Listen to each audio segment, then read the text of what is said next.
Au-delà du regard silencieux des pyramides égyptiennes se cache un passé énigmatique qui invite les plus courageux à percer ses secrets.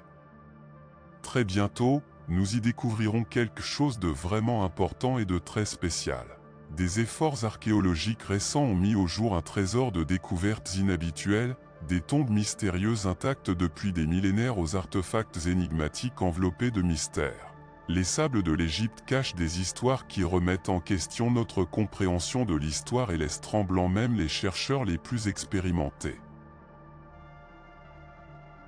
Numéro 1. Une bague à l'effigie du dieu du plaisir, dans une découverte archéologique remarquable qui rivalise avec l'excitation de toute chasse au trésor, l'Égypte a dévoilé de superbes bijoux en or datant de plus de 3300 ans. Ce trésor a été déterré sur un site funéraire dans l'ancienne ville d'Akhenaton, aujourd'hui connue sous le nom d'Amarna, situé à environ 300 km au sud de l'effervescence du Caire. Ce site n'est pas une trouvaille ordinaire, car il est lié au pharaon controversé Akhenaton, connu pour avoir transformé les croyances religieuses de l'Égypte en se concentrant sur une seule divinité solaire appelée Aton, et en déplaçant la capitale à Akhenaton, son sanctuaire dans le désert. Les réformes religieuses d'Akhenaton ont ensuite été annulées par son fils, Toutankhamon, et la ville a été abandonnée peu de temps après la mort du pharaon. Les bijoux récemment découverts comprennent 3 bagues, dont l'une comporte une image gravée de Bès, connu comme le dieu du plaisir.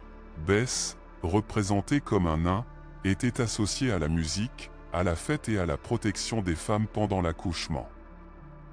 Bien que l'on ne sache pas qui a été enterré avec ces bijoux ni pourquoi, l'exploration des richesses de l'Égypte ancienne reste une aventure intrigante. La recherche sur ces fascinants artefacts en or liés à Bès est développée comme un voyage continu de découverte. Numéro 2. Une équipe de chercheurs de l'Institut national de recherche en astronomie et en géophysique d'Égypte, en collaboration avec 2 universités japonaises, a identifié une anomalie électrique hautement résistive sous la surface du cimetière occidental, adjacent à la grande pyramide de Khéops à Gizeh. Dans un article récemment publié dans Archaeological Prospection, les scientifiques détaillent comment ils ont utilisé le radar à pénétration de sol, GPR, et la tomographie de résistivité électrique, ERT, pour explorer la zone depuis 2021. L'équipe a découvert une structure peu profonde, d'environ 2 mètres de profondeur, remplie de sable et reliée à une formation plus profonde. Cette structure de surface, en forme de L et aux dimensions approximatives de 10 mètres sur 15, a été clairement capturée par le GPR. Les chercheurs suggèrent qu'il aurait pu s'agir d'une entrée dans une structure souterraine plus profonde.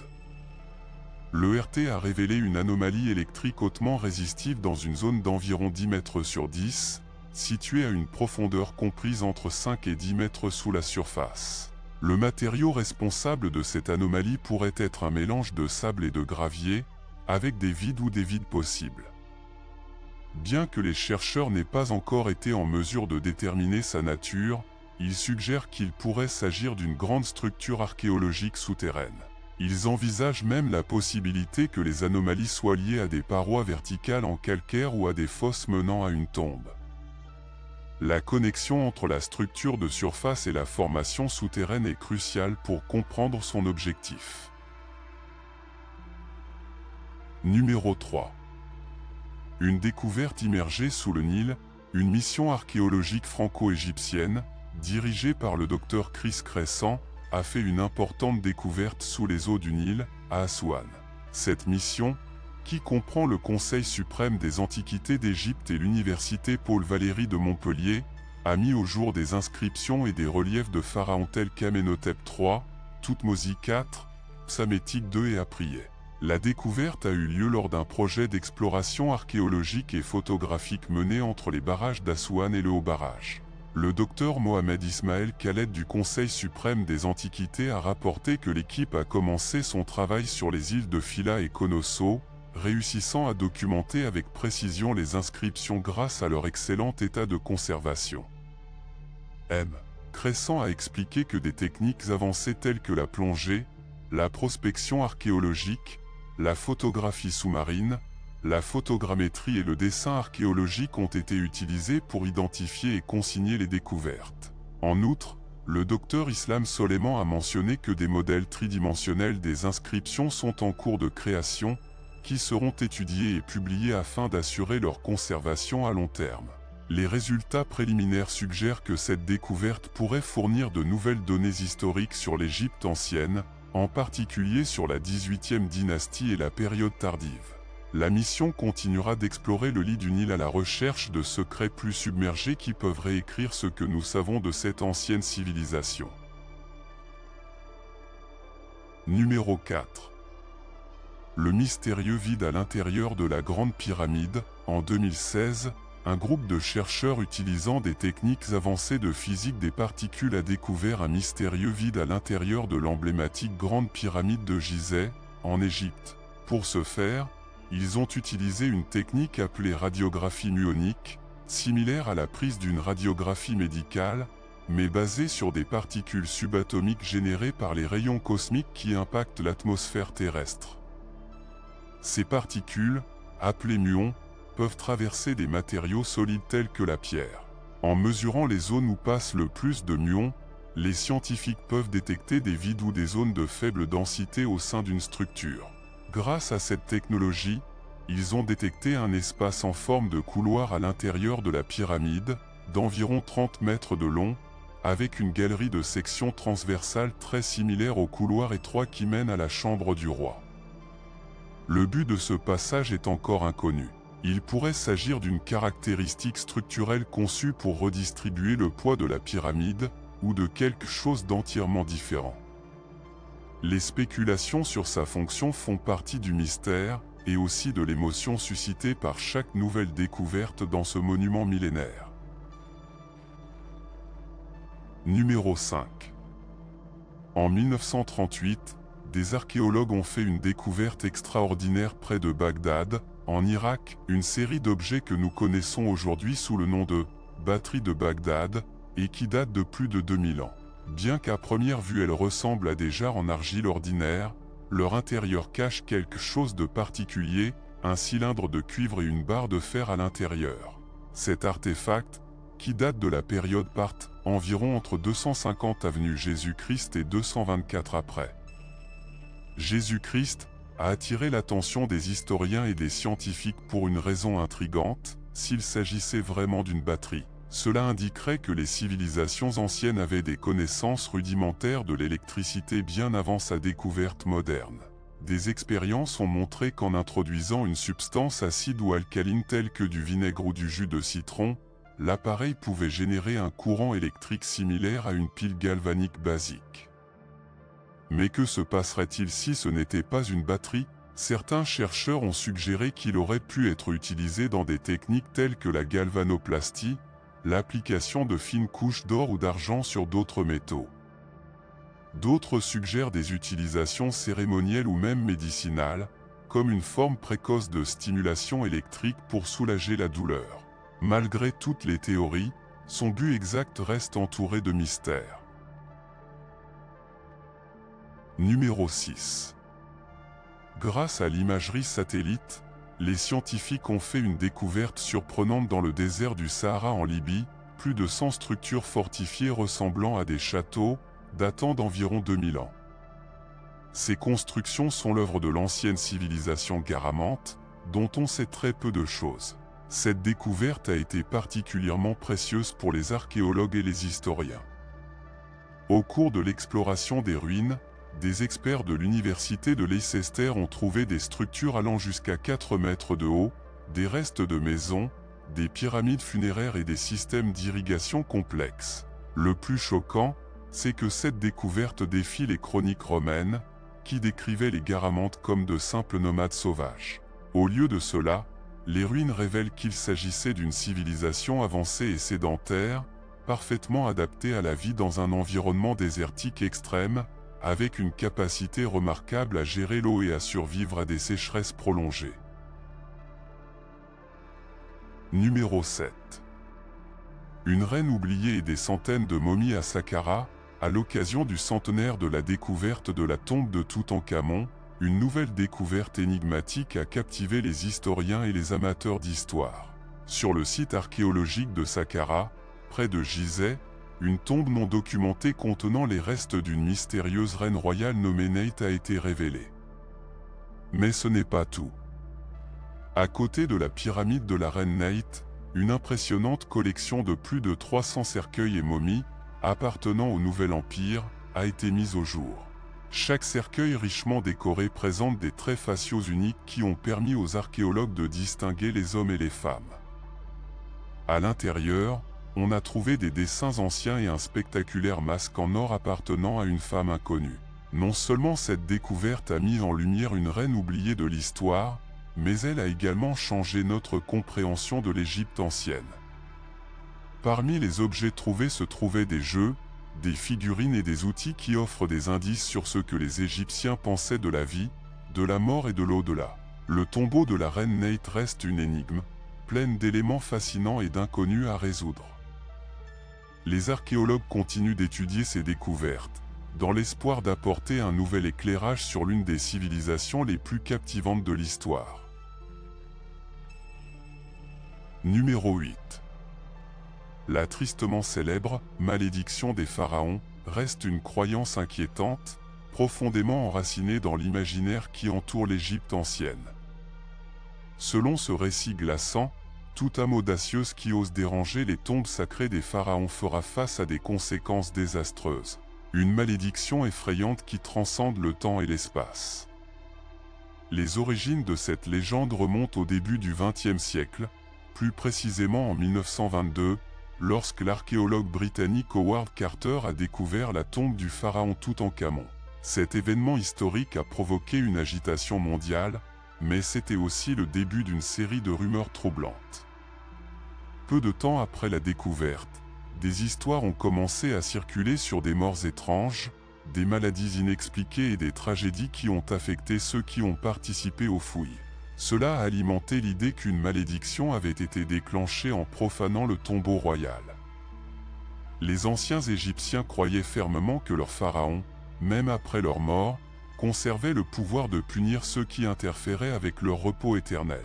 Bien que beaucoup attribuent ces événements à des explications logiques, telles que l'exposition à des bactéries anciennes ou à des moisissures, la légende persiste. La malédiction des pharaons continue de fasciner le monde, reflétant l'aura de mystère qui entoure la culture égyptienne et l'attraction éternelle de l'être humain pour l'inconnu. Numéro 9. La momie hurlante, une âme piégée dans le temps. Au plus profond des tombes de l'Égypte ancienne se trouve une figure déroutante, connue sous le nom de l'homme inconnu, ou plus tristement célèbre, la momie hurlante. Découverte en 1886 dans le dépôt caché de Deir el-Bahari, cette momie a donné des frissons dès sa découverte. Contrairement à d'autres momies royales, son expression est terrifiante, son visage est figé dans une grimace de désespoir, sa bouche ouverte dans ce qui semble être un éternel cri d'angoisse. Elle était enveloppée dans une peau de mouton, considérée comme impure dans la culture égyptienne, et mal embaumée, ce qui suggère une sépulture déshonorante. Ces détails ont généré d'innombrables théories. Certains pensent qu'il était un paria, d'autres pensent qu'il aurait pu être un noble disgracié, ou même la victime d'une punition rituelle. L'une des hypothèses les plus fascinantes est que c'est le prince Pentor, fils du pharaon Ramsès III, qui aurait conspiré contre son père et, après avoir été découvert, aurait été contraint de se suicider. Cela expliquerait l'enterrement précipité et l'expression tourmentée qui a été immortalisée sur son visage. À ce jour, la véritable identité de la momie hurlante reste une énigme. Mais sa présence silencieuse continue de remettre en question notre compréhension de la mort dans l'Égypte ancienne et les histoires qui restent à raconter. Numéro 10. L'Osirion, une énigme souterraine à Abydos. L'Osirion est une structure impressionnante et énigmatique située à Abydos, à environ 350 km au sud de la Grande Pyramide de Gizeh. Cette construction ancienne continue de déconcerter les historiens et les archéologues avec son architecture sophistiquée et ses caractéristiques uniques, très différentes de celles des autres temples de l'Égypte ancienne. Certains chercheurs spéculent qu'Osirion pourrait être l'œuvre d'une civilisation beaucoup plus ancienne et technologiquement avancée que ce que l'on croyait traditionnellement. L'une des principales raisons est sa conception architecturale particulière. Au lieu du plan rectangulaire habituel des temples égyptiens, l'Osirion présente une configuration en forme de L, ce qui a soulevé des questions sur son véritable but et son origine. L'ampleur du site est stupéfiante. D'énormes blocs de granit rose, certains pesant jusqu'à 100 tonnes, forment le cœur de la structure. Ces pierres ont été extraites d'Assouan, à plus de 200 km, ce qui pose d'énormes défis logistiques. Comment les anciens parvenaient-ils à transporter et à assembler ces pièces colossales sans la technologie moderne? L'Osirion dispose également d'un système complexe de toit à 2 niveaux et d'une douzaine de chambres. Sa conception complexe, qui comprend des cales imbriquées et un empilement de blocs extrêmement précis, démontre un savoir-faire en ingénierie qui semble surpasser ce qui est historiquement attribué aux anciens Égyptiens. De plus, l'utilisation extensive du granit, plus difficile à sculpter que le calcaire, renforce l'idée qu'il fallait des outils et des techniques de pointe. Pour ajouter au mystère, l'Osirion manque de hiéroglyphes et de décorations typiques de l'architecture égyptienne. Cette absence d'inscription a laissé les chercheurs perplexes, car elle contraste avec la tradition égyptienne d'orner les temples de reliefs et de textes religieux. L'absence de rénovation ou d'ajouts ultérieurs en fait également une anomalie, alors que d'autres temples ont été modifiés et redécorés au fil des siècles. L'Osirion est resté intact et caché sous des couches de sable et de terre accumulées au fil des millénaires. Certains experts suggèrent que cette structure pourrait être beaucoup plus ancienne que son environnement, peut-être même antérieure à la fin de la dernière période glaciaire. Des preuves géologiques montrent des modèles d'érosion hydrique dans l'enceinte calcaire entourant le site, un phénomène qui ne pourrait se produire que si la région avait un climat beaucoup plus humide, il y a des milliers d'années. Cette hypothèse suggère qu'Osirion pourrait être un vestige d'une civilisation perdue avant l'Égypte pharaonique. L'un des aspects les plus intrigants d'Osirion est sa nature souterraine et la présence constante de l'eau. Les études sismiques modernes ont révélé que la structure s'étend au moins 15 mètres sous le niveau du sol actuel. Ce que nous voyons aujourd'hui pourrait n'être que le sommet d'une construction beaucoup plus grande. Les mêmes tests ont détecté des chambres creuses plus profondes, faisant allusion à l'existence d'espaces cachés encore à explorer. Cependant, l'eau stagnante qui inonde les profondeurs de l'Osirion a rendu impossible le drainage et l'excavation complète. Malgré cela, un système hydraulique complexe a été identifié à l'intérieur du temple, avec des canaux, des étangs et des inclinaisons possibles conçus pour contrôler le débit et la pression de l'eau. Cette ingénierie hydraulique avancée suggère une compréhension du comportement de l'eau qui n'est tout simplement pas attendue d'une civilisation ancienne sans machines modernes. L'Osirion reste l'une des grandes énigmes du monde antique, défiant tout ce que nous pensons savoir sur les capacités technologiques et historiques de l'Égypte ancienne. Un monument silencieux qui, entre l'eau et la pierre, semble recéler des secrets qui pourraient réécrire l'histoire. Numéro 11.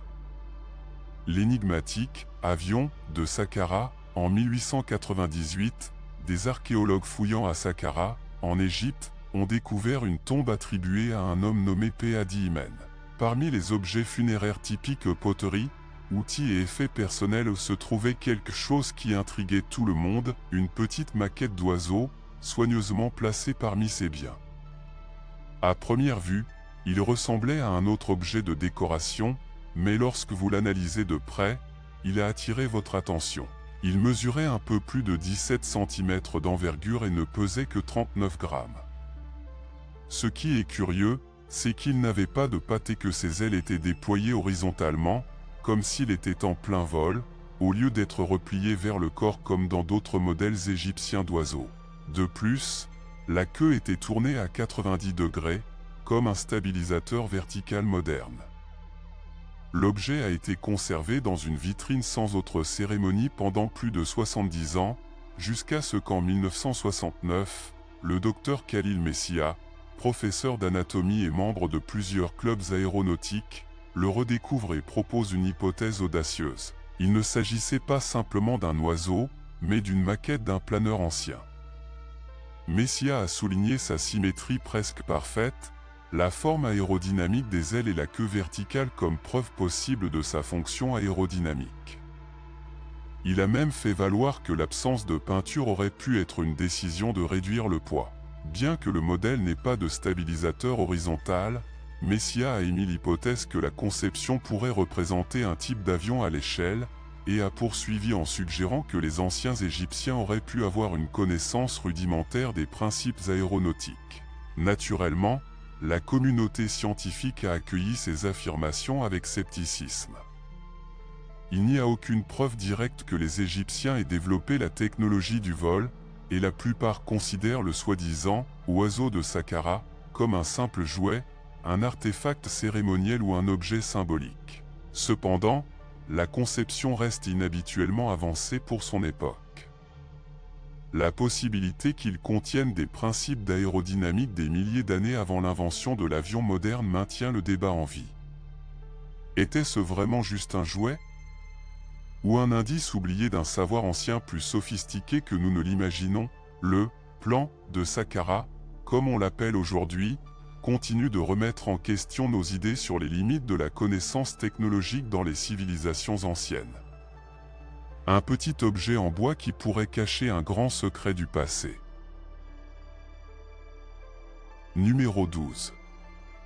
Dans les anciens cimetières de Saqqara, en Égypte, un objet aussi intrigant que déroutant a été trouvé, le disque de schiste. Cet artefact, d'un diamètre d'environ 60 à 75 cm, se distingue par sa conception complexe et son apparente complexité technologique, ce qui en fait l'une des pièces les plus mystérieuses du monde antique. Sculpté avec précision dans le schiste, pierre fragile et difficile à travailler, le disque présente des motifs circulaires concentriques et 3 lobes en forme de pétales s'étendant à partir d'un axe central. Cette structure a déconcerté les archéologues et les scientifiques depuis sa découverte. Sa symétrie, sa forme profilée et son savoir-faire méticuleux ne semblent pas correspondre aux rituels ou aux objectifs esthétiques typiques de son époque. Certains ont suggéré que le disque pourrait avoir fait partie d'un mécanisme rotatif, peut-être monté sur un axe, suggérant une fonction pratique plutôt que symbolique. Des théories plus conventionnelles tentent de l'expliquer comme un objet cérémoniel ou un outil hydraulique primitif, bien que la disposition des lobes ne soutienne pas efficacement ces idées. Pour ajouter au mystère, les marques de brûlure trouvées à la surface du disque. Jusqu'à présent, il n'y a pas d'explication claire pour ces signaux, ce qui a conduit certains chercheurs à spéculer que l'objet pourrait avoir été exposé à une sorte de chaleur intense ou même faire partie d'une machinerie plus complexe. Le disque était accompagné de 3 pièces supplémentaires qui ont des formes semblables à celles d'un engrenage. Ce lien a alimenté des théories le liant à une technologie de pointe, peut-être même comparable au célèbre mécanisme denticitaire de la Grèce antique. Ce record pourrait-il faire partie d'une tradition perdue de l'ingénierie ancienne? Ces comparaisons nous invitent à nous interroger sur la mesure dans laquelle les civilisations du passé possédaient des connaissances techniques que nous ne comprenons pas encore. S'agit-il d'un échantillon de technologie oubliée, ou simplement un artefact mal interprété à travers le prisme de nos connaissances actuelles? La vérité est que le disque de schiste de Saqqara reste un puzzle fascinant qui remet en question notre compréhension de l'Égypte ancienne et alimente la possibilité qu'il y ait encore beaucoup à découvrir sous les sables de l'histoire. Numéro 13. Des archéologues égyptiens ont fait une découverte remarquable au temple de Taposiri Mania, un tunnel tentaculaire creusé dans la roche qui s'enfonce à 12,8 mètres sous terre. La profondeur de ce tunnel suscite déjà un sentiment d'émerveillement et d'appréhension. Un large éventail d'artefacts a été déterré à l'intérieur, notamment des statues de divinités, des pièces de monnaie et des statues sans tête. Mais ce n'est pas seulement sa profondeur qui est étonnante. La longueur du tunnel est estimée à 1311 mètres, selon un communiqué du ministère égyptien du Tourisme, ce qui est tout aussi impressionnant. L'aspect le plus intrigant de cette découverte est la possibilité alléchante que le tunnel mène au tombeau perdu de Cléopâtre et de son amant, Marc-Antoine. Cependant, les avis sont partagés, certains experts sont sceptiques. L'issue est encore incertaine, mais s'il s'agissait vraiment de la tombe de Cléopâtre, les scientifiques suggèrent qu'il pourrait s'agir de la découverte archéologique la plus importante de ce siècle. Numéro 14. Parmi les artefacts les plus énigmatiques d'Égypte figure une statue de 25,4 cm de haut appelée Nibo Usano, qui a déconcerté les archéologues et les scientifiques. Cette statue présente un comportement particulier, elle tourne apparemment sur elle-même tout en restant à l'intérieur d'une vitrine. Plusieurs tentatives ont été faites pour déchiffrer la cause de ce mouvement énigmatique. Une explication répandue suggère que les vibrations causées par les passants pourraient en être responsables. Notamment, les vidéos ne montrent personne interagissant physiquement avec le personnage. Ce mouvement lent et inexpliqué a une aura troublante. Ce qui est encore plus intrigant, c'est que cette rotation à 180 degrés est un phénomène récent, même si la statue fait partie de la collection du musée depuis 80 ans. Numéro 15.